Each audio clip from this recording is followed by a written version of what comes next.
Hi everybody and welcome back to the channel. It's an extremely exciting day today. We've got the brand new release of Vectorworks 2026.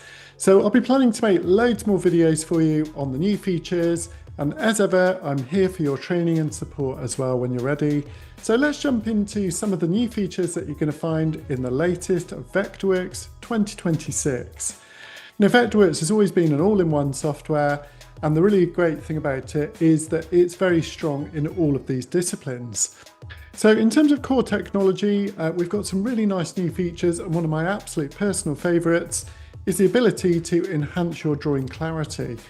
You might see this as being called a depth control. So this essentially means things like elevations and sections. You can now basically introduce things like line fading, tapering, and also a sort of depth or opacity, if you like, as well. So you should expect to be able to make much nicer, clearer drawings when you're looking at things like elevations, particularly in maybe an urban context with other buildings around as well. Now there's also a really nice new feature to ensure your file performance stays healthy, and this is called the file checker.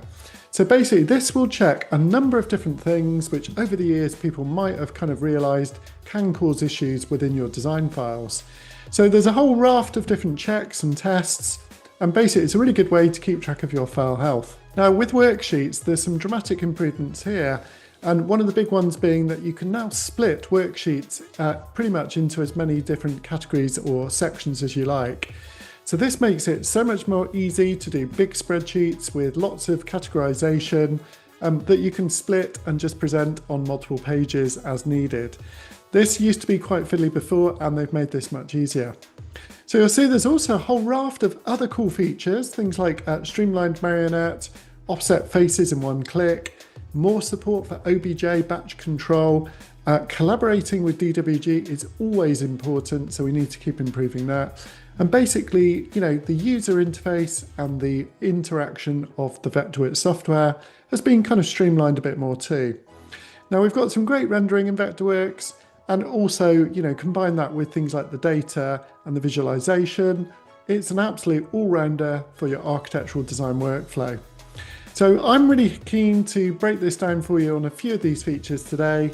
So let's jump into having a look at one or two of these in this first Vectorworks 2026 new video for you. Okay, so I'm going to start off with one of my favorite features, which is basically depth queuing. So here's a project that you may have seen I did a few years ago for a really nice little eco home. This is a project all modeled in Vectorworks back in about 2020, but still looks really great, I think. And in a minute, you'll see how it sits on the site. So what I'm going to do is just pop over to my elevations. You can see I've got some nice little rendered elevations here. And these are just rendered using straightforward shaded rendering with a bit of shadow and a little bit of ambient occlusion. So nothing flash and very, very rapid to do. But what you're going to notice is if you scroll down in object info to the background render settings, we've now got a new tab in the shaded options, which is called depth queuing. So to begin with, what I recommend is you enable the depth queuing, and you may not see any immediate changes. So click onto the update button first of all, and basically let that viewport re-render with the depth queue now in place. Now once you've re-rendered, you'll see that I can now slide the opacity slider up or down to start influencing the opacity of the depth of the viewport in the background. So this is quite nice. You can see it begins to sort of, the further it is away from the view, if you like, the camera, it sort of fades out very naturally. Now the other two sliders are really to do with the sort of gradient, if you like. So you can see that as I slide those, it takes a second or so to re-render, or should we say update. And you can see it's almost like there's a fog or a mist in the background, just providing a bit more information on the depth, really just to show me that some objects here are further away than others. So this is what depth queuing is all about. It's really about making a rather flat looking elevation, much more three-dimensional, with that ability to essentially create and communicate a depth and things that might be behind. So here's another one that I was playing around with for the same project. Bit of an extreme depth queuing on that one, but it gave me a different type of render style. Okay, so here is the project in its context. When I'm doing my projects like this, I do tend to like to have the building BIM model in one file so that I can really kind of push the limits on the building information model, and then put the site into a separate file and just reference the two together using well-known viewport referencing. So I find this a really great approach, and when I update the building, the project will also update in the site file as well. So let's have a look at how this depth queuing could work in a file like this. You can see there's quite a bit of information in the background. We've got all these trees and things like this. And here I've got a couple of cameras as well. So the camera tool, by the way, is a great tool in Vectorworks. If you don't know about this one, on the 3D visualization palette, the Renderworks camera is something that I use all the time. So with a double click onto the camera, I can pop into my shaded view, and using my keyboard shortcut, Command-Shift-G, I just pop into shaded render mode. Now you can see it already looks, I think, pretty good. We've got the edges on. It's not super realistic, but it looks nice enough with some shadow and a little bit of ambient occlusion as well. So here is the settings for the shaded rendering there, just in case you wanted to kind of emulate that in your workflow. So now let's go ahead and create ourselves a viewport where we can check out how the depth queuing could work in a situation like this. So I'm going to go and create a brand new site. Make sure that you edit the properties of that sheet, and always make sure you're at least on about 300 dpi in my view. Finally, you can name the viewport if you do want to, and just be careful for things like naming and conflict. So you can see I'm getting a couple of those now. So each viewport can be named differently as required. Okay, so here's the basic render. Let's click update so we get the full render with the shadows and the ambience and things like reflections as well. I like the way that Vectorworks gives you this quick preview, and then you get a better quality render when you're ready. So what I'm going to do now is just pop up into my page setup. Just for this exercise, I'm going to generate a few more pages. So let's go for 4 pages. And we'll just snap that original one into the middle. Okay, so let's go ahead and duplicate that viewport. So now we can scroll down to our background render settings. So here in the viewport, you notice the depth queuing. So you don't have this facility in the design layer. It's really only in the viewport, just to recap. So once you've applied the depth queuing, I recommend you just click update. And that means that now, when you actually go back into the depth queuing and start to play with things like the opacity, you can see it immediately starts to have an effect on the viewport that's selected. Now, the bigger the viewport, the more complex it is. I've noticed it takes a little bit longer, but it's still pretty zippy actually. And here we can change the gradients. You can kind of see those effects in real time. So that nice sort of faded grass in the foreground, and you can see that the building is a bit darker in the background now. If I do want to, I can go to opacity, and that fades the image out as well. And you can see it has sort of depth control. So hopefully those trees are sort of appearing a little bit more faded out than the building. So, you know, I've got a wide range of control that I can play with. So this is a very nice way to just get that sort of depth into your images and your viewports. So if I go onto my sections, here's a couple that I've already pre-prepared to save a bit of time. You know, here's the original section just in a hidden line view. And you'll notice that you can actually do depth control in hidden line as well. So we do have depth queuing in hidden line. Now here there's some additional settings. So we've got line fading. So that's to do with the lines that are further away from the camera. We can also take things like line thickness and scale them as they move further away. So this is really a nice level of control over things like sections in the hidden line. And also, you know, this will work well in perspective as well for you. So just click update. Remember, the hidden lines are going to take a bit longer, particularly with all those fancy trees that I've got in the model as well. I do like the new little icons. Vectorworks have introduced some new little kind of updating icons. And one of the beauties is, do remember that you can carry on working even though you're rendering viewports in the background. And that's something that the latest Vectorworks does for shaded and also hidden line as well. So I think you'll agree this is a really nice little example. So there is the rendered shaded section viewport without any depth queuing. And here is that same section with some nice depth queuing. So I thought I'd put the settings on for you so you could kind of copy those if you wanted. About 50% opacity. I just slid down the kind of gradient a little bit as well. So these are things that we can play around with, and we can basically just try out some different settings. So let's just slide that opacity slider down one more time. you can see that as I go down, it definitely sort of fades out in the background. And you can change the gradient of where that position kicks in as well. I did find on this particular viewport, I just needed to click update to see the full effect of the depth queuing here. So that little grey box there, not quite sure what that actually indicates, but just go ahead and just update the viewport. Now, do remember that sections like this can take a little bit longer to generate, particularly when you've got all those lovely trees and things in the background. But I think you'll agree, once it's generated, you know, these are really nice improvements over the standard sort of shading. So that one's even lighter. You know, look at the 3 different sort of sections there. So really, really nice new feature. And I think the depth queuing is something that I'll be using a lot in my personal workflow. And certainly when I teach and train my clients, it's been something that they've been asking for years. So I'll definitely be covering this in all of my courses. Now, of course, that brings me on to one more point. If you're not already working in 3D with Vectorworks, you know, I'm not sure what's stopping you, because Vectorworks 3D is really awesome. I personally have been using 3D in Vectorworks for over 25 years and teaching it at a very high level during that time too. So if you would like to reach out to me to have a Zoom consultation to see how you could help improve your Vectorworks skills, please feel free to drop me an email or even give me a call if you're in the UK. I'll be very pleased to help, and it's always nice to talk to clients who are interested in developing their skills themselves. So let's just sort of finish this off by just popping over to my other file of just the building for this project. Let me just show you 2 or 3 of the viewports that I did while I was experimenting with this wonderful new feature. So here's the original viewport at the bottom there. Here is a viewport here with the depth queuing on, and you can see the settings, got about 50% and started the gradient in one position. Here you can see the building is a bit less faded, but I've got some nice sort of fading out into the background of the building inside as well. So what a wonderful feature. Thank you so much, Vectorworks, for incorporating the depth queuing. Okay, so the next feature I'm going to focus on is the ability to check your file health. Now, I recommend maybe before you do that, you may as well purge your drawing. If you don't know about purging, this is a nice little trick that you can do just to basically get the file size down. So if you want to know the file size, just go to File Info where you can see the file size of the current document. We'll click OK. Let's go ahead and purge the drawing.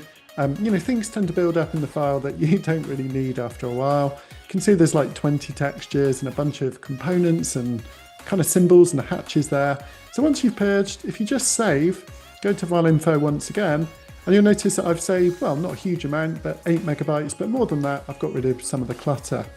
Okay, so now we're going to go down to run the file check. So this is called File Health Check. Essentially, what's nice is you can run a whole series of different checks that Vectorworks have come up with kind of, shall we say, commonly sort of known issues in CAD files or Vectorworks files specifically.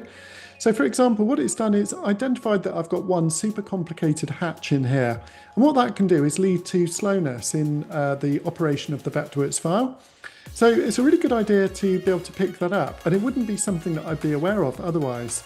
You can see that I've also got a couple of really large symbols and some polygons with a very high vertex count. You know, maybe these were imported symbols or models from SketchUp or something like that. So it's a really great way to basically pick up these sort of potential issues.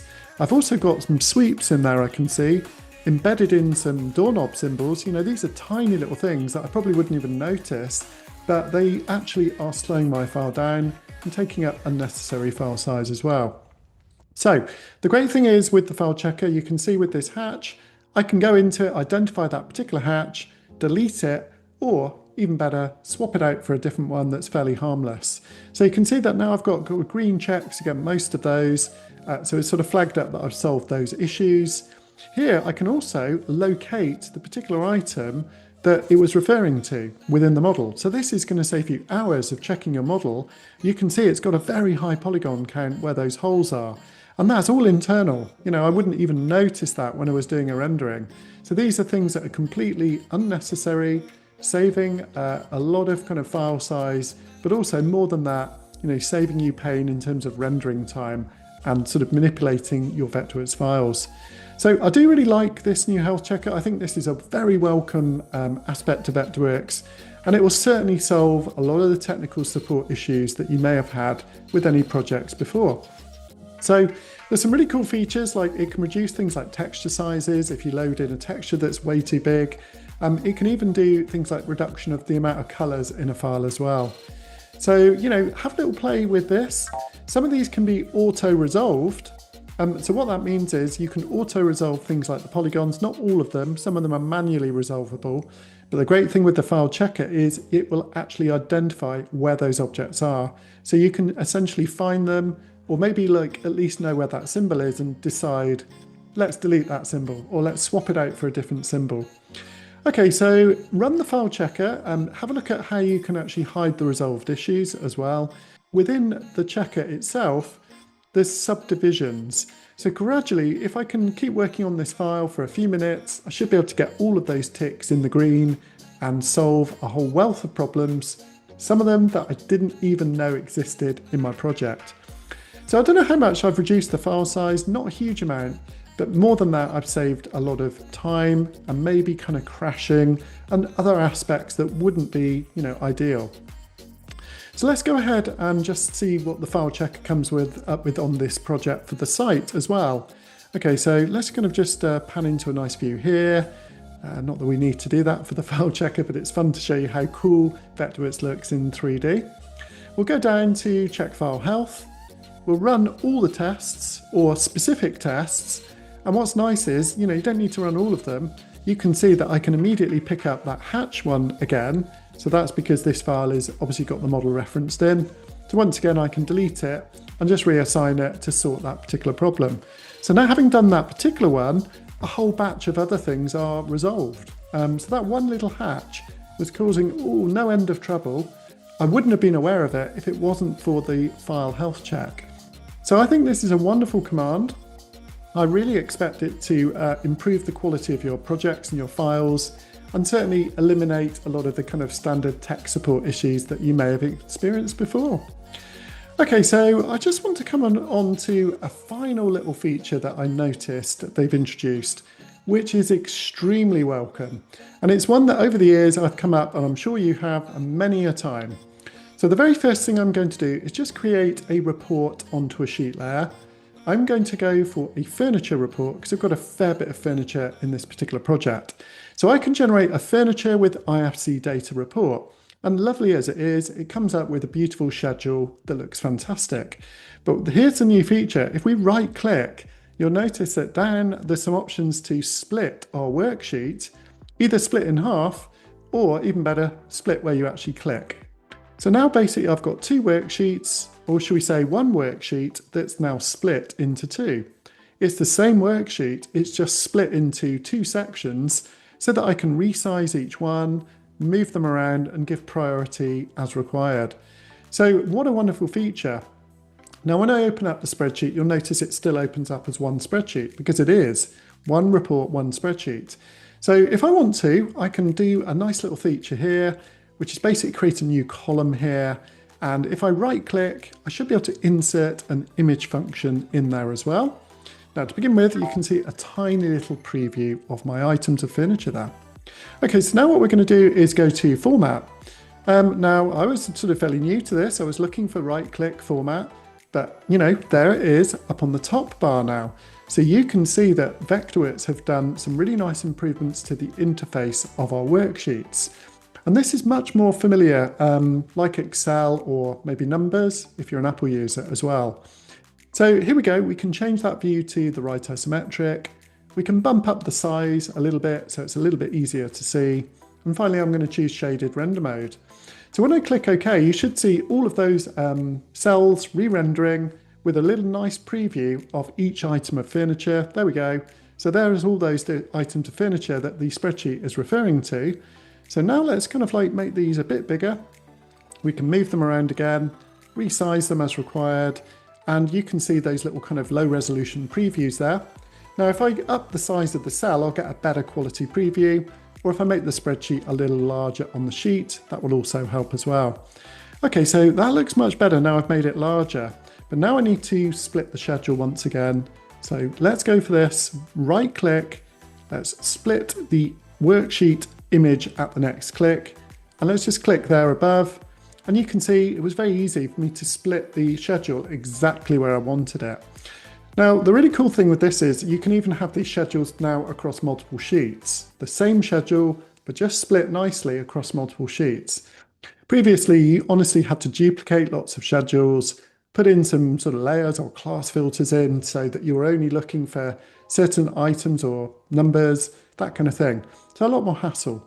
So honestly, I think this is a revolutionary feature for anybody who likes to extract some data from their projects. It's a very welcome one for people doing BIM workflows, or basically anybody who wants to generate things like automatic schedules of doors and windows and walls, and maybe even kind of like energy analysis. Now, there's some really nice features for that coming up soon. I'll talk about those in future videos potentially, or training courses. But for now, this new feature of splitting worksheets is something that I definitely think you should have a go with. And let me know what you think in the comments. So thanks so much for watching this first Vectorworks 2026 video. Be sure to like and subscribe, hit that bell for future videos, and I will look forward to seeing you in the next one. Take care, everybody. Bye-bye.